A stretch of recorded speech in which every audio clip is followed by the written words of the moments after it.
আমাদের 4ই অগাস্টে আমাদের 9 দফার ভিত্তিতে যে 5ই অগাস্টে গণঅভ্যুত্থান হয়েছে, সেখানে আমাদের 7 দফার মধ্যে ছিল যে ক্যাম্পাসে লেজুর ভিত্তিক ছাত্র রাজনীতি নিষিদ্ধ করতে হবে। তো সেই জায়গা থেকে গত দীর্ঘ 1.5 যুগের বেশি সময় ক্যাম্পাসে কর্তৃত্ববাদী ছাত্রলীগের যে রাজনীতিক এক ধরনের সংস্কৃতি তারা পরিচালনা করেছিল, যেটি একটি প্রজন্মের মধ্যে, শুধু 2-4 বছরের শিক্ষার্থীর মধ্যে না, বরং একটি প্রজন্মের মধ্যেই ছাত্র রাজনীতি নিয়ে এক ধরনের ভীতি সৃষ্টি করেছিল। এবং বিভিন্ন বিশ্ববিদ্যালয় এবং শিক্ষা প্রতিষ্ঠানে ছাত্র রাজনীতি রাখা না রাখা নিয়ে এই 5ই অগাস্ট পরবর্তী সময়ে এখনও পর্যন্ত যে বিতর্কটি চলমান রয়েছে, সেটি হচ্ছে ছাত্র রাজনীতি থাকবে কি থাকবে না এবং ছাত্র রাজনীতির ধরন কি হবে, এই বিষয়গুলো নিয়ে।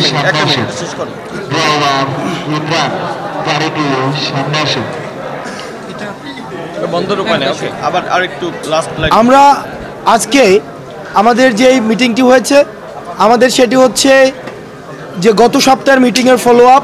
সেখানে আজকে আমরা কয়েকটি বিষয়ে একমত হয়েছি। মোটা দাগে আমরা প্রথমত যে বিষয়ে একমত হয়েছি সেটি হচ্ছে যে জানুয়ারির লাস্ট উইক অথবা ফেব্রুয়ারির ফার্স্ট উইকের মধ্যেই আমরা চাই যে ডাকসু সহ সারা বাংলাদেশের ছাত্র সংসদ যে নির্বাচন, সেই নির্বাচন শুরু হয়ে যাক। সেটা হচ্ছে জানুয়ারির লাস্ট উইক থেকে শুরু করে ফেব্রুয়ারির ফার্স্ট উইকের মধ্যে, কারণ মার্চের দিকে রোজা রয়েছে।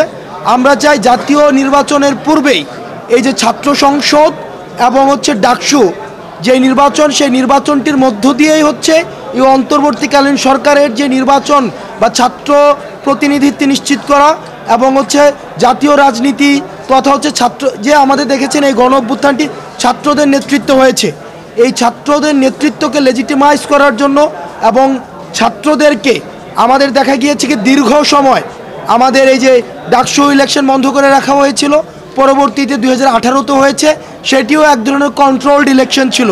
আমরা হলের মধ্যে দেখেছি এক ধরনের কন্ট্রোলড ইলেকশন।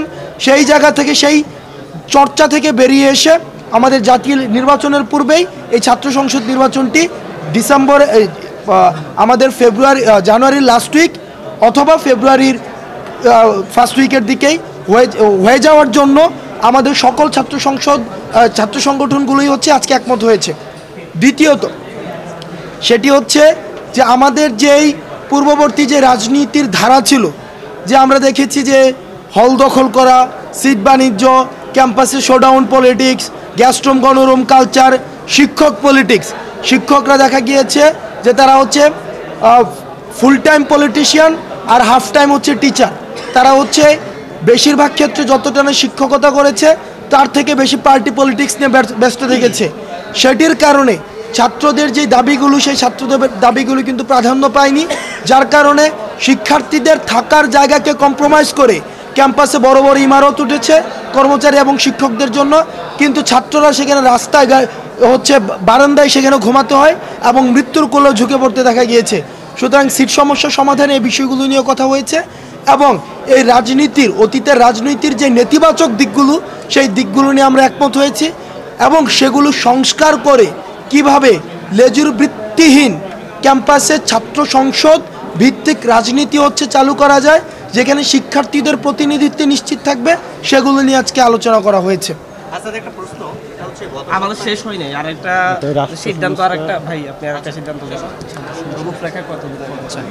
আচ্ছা, আমাদের আরও একাধিক বিষয় আলোচনা হয়েছে। তার মধ্যে একটা ছিল, আমরা তো আসলে নতুন একটা রাজনীতি চাচ্ছি, বিশেষ করে ছাত্র সংগঠনগুলোর মাধ্যমে। আজকে যে সকল ছাত্র সংগঠন ছিলাম, আমরা সবাই ঐক্যবদ্ধ হয়েছি। আমরা যার যার জায়গা থেকে আমরা যে একটা সংস্কার চাচ্ছি, সবাই দেশবাসী এবং ছাত্র সমাজ, এই সংস্কারটা আসলে কীরকম হবে, এই জন্য আমরা আগামী 20 তারিখের মধ্যে সকল ছাত্র সংগঠন আমরা ঐক্যমত্য এসেছি যে আমরা সবাই একটি করে প্রস্তাবনা দেব আমাদের পক্ষ থেকে, এবং আমরা সবাই আপনাদেরকে সেই প্রস্তাবনাগুলো ক্লিয়ার করবো ইনশাল্লাহ। আপনাদের কাছে যে আপনারা জনগণের কাছে পৌঁছে দিচ্ছেন, সেটির জন্য আমরা কৃতজ্ঞ। তো আরেকটা বিষয় আমি আপনাদেরকে অনুরোধ করব বস্তুনিষ্ঠ সংবাদ প্রচারের জন্য।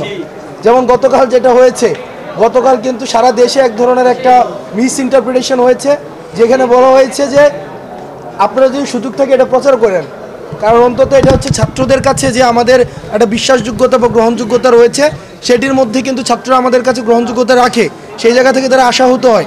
গতকাল কিন্তু ডক্টর মোহাম্মদ ইউনূসের সাথে যে এই মিটিংটি হয়েছে সেটি কিন্তু কোনো ছাত্র সংগঠনের মিটিং ছিল না, কিন্তু অনেক গণমাধ্যম সেটিকে প্রচার করেছে যে ছাত্র সংগঠনগুলোর সাথে ডক্টর মোহাম্মদ ইউনূসের মিটিং, যাতে করে যে সমস্যাটি হয়েছে, বাংলাদেশে ক্রিয়াশীল ফ্যাসিবাদ বিরোধী অনেকগুলো ছাত্র সংগঠন রয়েছে যাদের এই আন্দোলনে তাদের অবদান অনস্বীকার্য।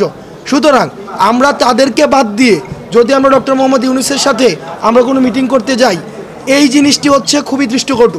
কারণ এই মিটিংয়ের এজেন্ডা কিন্তু ছাত্র সংগঠনগুলোর সাথে ডক্টর মোহাম্মদ ইউনূস বসেননি, বরং উনি যেহেতু উনি বলেছেন যে বিভিন্ন স্ট্রাইকের সাথে উনি বসা অব্যাহত রাখবেন, কিছুদিন পরে প্রাইভেট বিশ্ববিদ্যালয়গুলোর সাথে বসবেন, ছাত্র সংগঠনগুলোর সাথে উনি আলাদা বসবেন, রাজনৈতিক দলগুলোর সাথে উনি আলাদা বসছেন।